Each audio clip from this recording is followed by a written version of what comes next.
Amis échiquiens, bonjour. Ben voilà, avant de commencer cette présentation d'un quatrième livre d'échecs, je tenais juste à faire une petite rectification à propos du premier livre que j'ai présenté et du troisième qui était de Marc Iudicello. J'avais dit que j'avais fait un peu des recherches sur lui et que j'avais pas vu si c'était un ancien joueur d'échecs connu ou pas.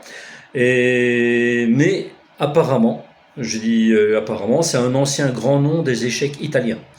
Donc voilà, c'était un petit rectificatif que je tenais à faire. Donc cours moderne d'échecs de Marc Iudicello et le troisième que j'ai fait aussi, que celui-là je déconseillais. Mais voilà, c'est un ancien grand nom italien. Autrement ici, je vais vous faire présentation du quatrième livre, toujours aux éditions de Vecchi.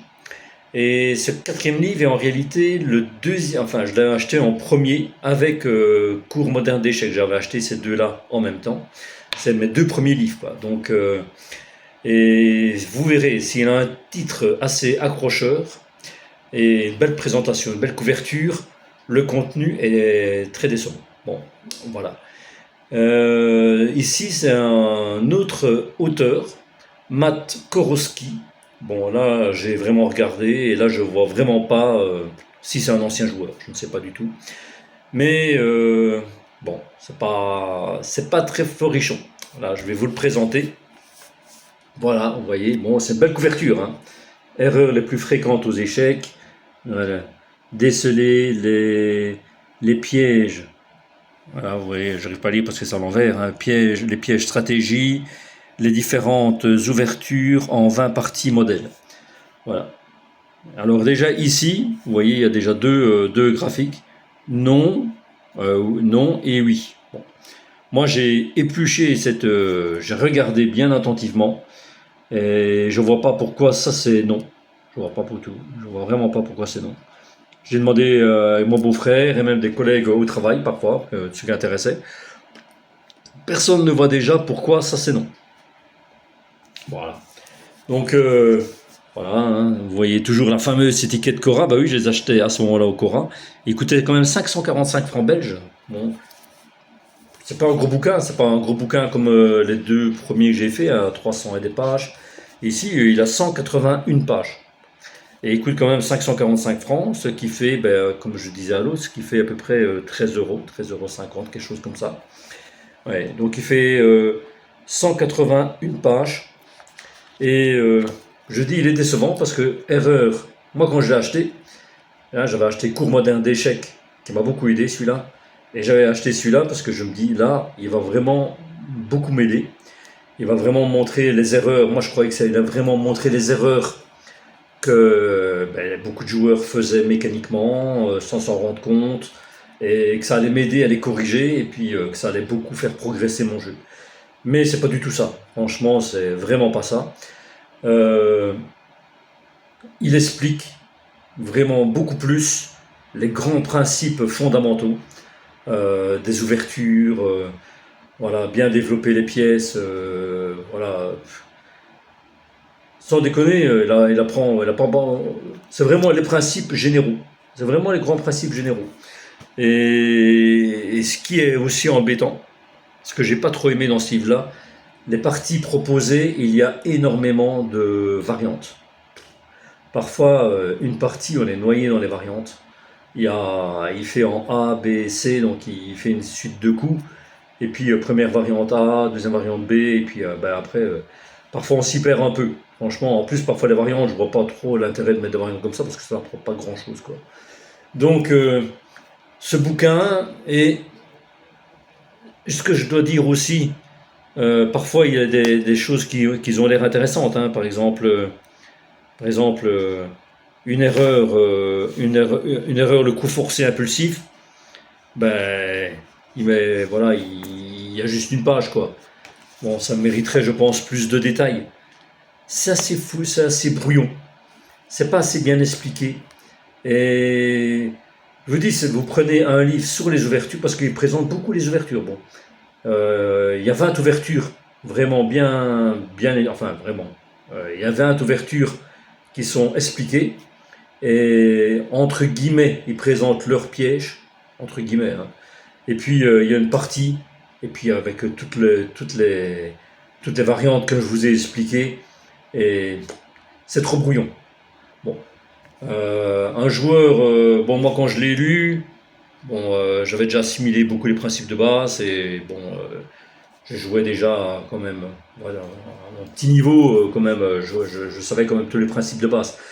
Bon, ici je dirais ce livre-là il est bien pour un qui débute vraiment, ou alors voilà, vous êtes parent d'un enfant comme les échecs faciles pour tous que j'ai présenté. Voilà, votre gamin il a 10, 12, 13 ans et il commence aux échecs, vous lui payez ce livre et il apprendra vrai, il sera bien, il sera content. Parce il explique vraiment les principes fondamentaux.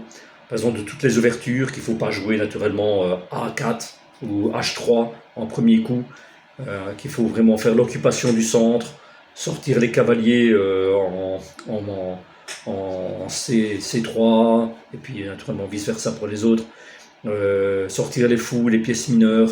C'est vraiment les principes fondamentaux. Après, bon, il explique un peu en milieu de partie quelques voilà, rôle actif, rôle passif, et erreur pendant l'attaque et la défense. Donc voilà. Vous voyez, là il dit pour la fourchette. Bon, c'est un peu quand même, c'est fort fouillu. C'est fort fouillu. Là je cherche, je regarde un peu. Voilà, résister à l'attaque des pions. Il dit les erreurs quand on fait le roc, surtout pas bouger le pion central du roc naturellement, pour la stabilité du mur. Ouais, tout ça, c'est les principes fondamentaux. C'est même pas, je dirais, c'est même pas trop des erreurs, quoi. Donc, ou alors qu'il faut vraiment jamais délaisser, si le roc, les pions n'ont pas bougé, qu'il faut jamais délaisser avec la tour, la dernière rangée, ou la première rangée si on est avec les blancs, parce qu'on risque le mat, s'il met une pièce, voilà, s'il met une tour ou la dame. Donc, voilà, c'est tous les gros principes. Bon, les joueurs qui connaissent quand même, bah, je vous le déconseille parce qu'il ne vous apprendra rien. Moi, il m'a rien appris. Je le dis franchement, il m'a rien appris. Bon, mais pour les joueurs qui débutent, ben voilà, il vaudra la peine. Et toujours aux éditions de Vecchi, l'avantage, c'est comme les autres. Là, je vais me répéter, mais vous le trouvez vraiment à des prix très intéressants sur les sites, comme je cite toujours, hein, eBay, Rakuten et Vinted. Vous le trouvez à 3 euros, même 1 euro, je pense qu'il y a moyen de le trouver.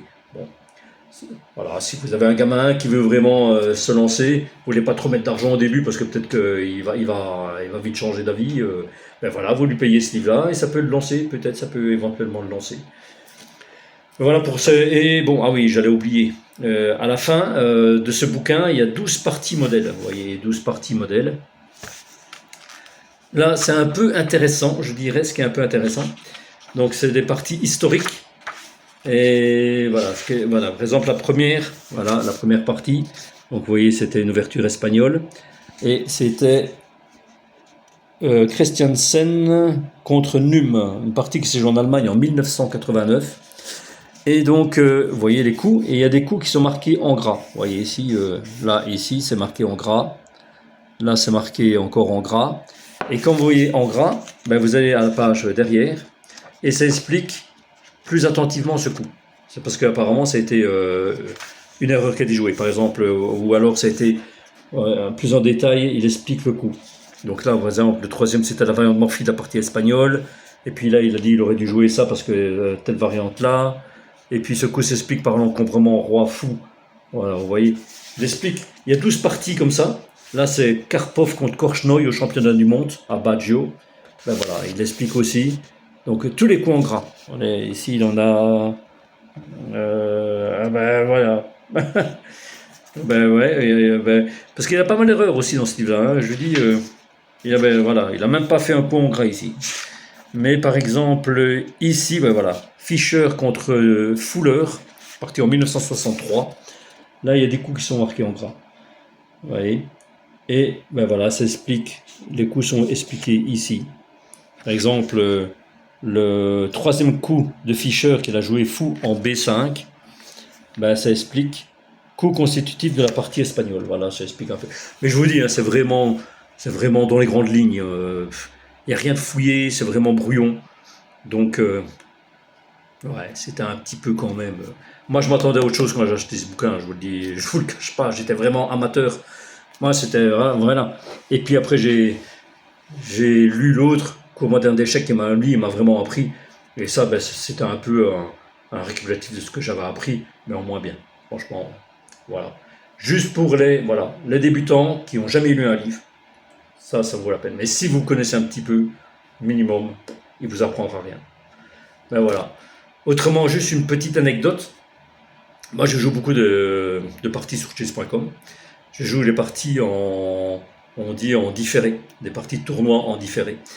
Et vous allez me dire peut-être votre avis. Moi, aujourd'hui, j'ai joué contre un joueur qui était quand même assez bien classé au-dessus de moi. Il avait 1380 et des points. Hello. Et franchement, j'étais dominé. Il avait l'initiative et ça se voyait qu'il allait gagner. Franchement, ça se voyait assez. Puis il a fait une gaffe. Il a vraiment fait une gaffe. À un moment, moi j'avais un pion qui était un peu excentré comme ça sur F5, mais qui était protégé par un fou. Et c'est resté pendant 4-5 coups comme ça. Et puis à un moment, je ne sais pas pourquoi, il a pris ce pion avec sa dame. Et je dis tiens, pourquoi il prend ce pion avec sa dame? Ça m'a surpris. Je me dis il y a un piège quelque part parce que hop, moi je l'ai pris sa dame, j'ai pris sa dame avec mon fou. Et en plus, il n'a même pas surprendre mon fou parce qu'il y avait plein de pièces qui pouvaient le prendre, quoi. Donc il a sacrifié sa dame pour un pion. Et ben, il a fait une gaffe. Il a fait une gaffe. Et il avait l'initiative, il allait gagner. Franchement, il allait gagner assez facilement. Donc là, toute la partie a changé d'orientation. Et après ce coup-là, il m'a envoyé un message en disant qu'il avait gaffé. Et il me proposait, si j'étais d'accord, de faire la nulle. D'accepter la nulle. Bon, j'ai hésité. Parce que, bon, moi j'ai déjà gaffé aussi. J'ai jamais demandé à nul, j'ai gaffé, j'ai reconnu, enfin j'ai accepté mon erreur et puis j'ai continué, j'ai essayé de continuer, mais bon. Après, bon, lui il a proposé ça, j'ai hésité parce que je pouvais gagner quand même pas mal de points, il avait beaucoup de points en plus que moi et l'autre, donc je pouvais gagner pas mal de points. Mais bon, il a proposé, je me suis dit c'est un peu bête de gagner comme ça, donc après j'ai accepté. Bon, j'ai eu un peu d'erreur parce que là ça changeait toute la physionomie de la partie, quoi.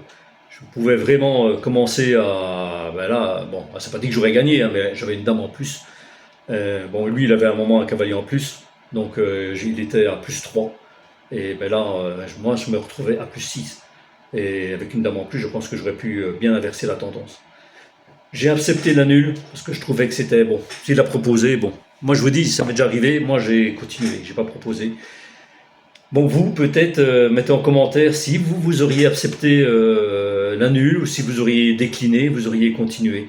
Mais bon, je me dis après, gagner sur une grosse erreur flagrante comme ça, bon, c'était assez petit. Surtout qu'il a proposé. Bon, il n'aurait pas proposé, j'aurais continué, j'aurais tout fait pour gagner. Hein, mais bon, comme il a proposé, voilà.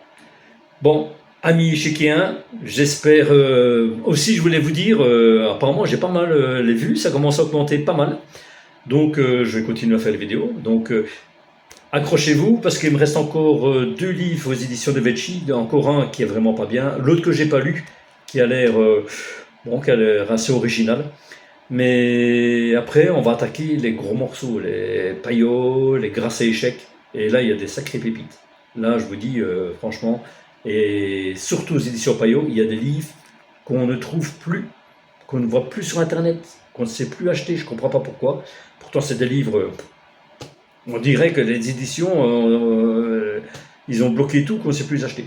Bon, moi j'en ai un paquet, moi j'ai acheté encore au bon moment, mais vous verrez, il y a des sacrés bons bouquins là-dessus. Donc, prochaine présentation d'ici 2-3 petits jours, ça sera encore une édition de Vecchi, qui est aussi décevant. Encore un titre assez accrocheur, mais je peux même dire sans trop m'avancer que c'était le moins bien des éditions de Vecchi. Ouais. Le prochain que je ferai. Mais voilà. Donc, amis échiquiens, je vous dis, amusez-vous bien si vous jouez. Autrement, à la prochaine et pas de bêtises. Voilà, merci.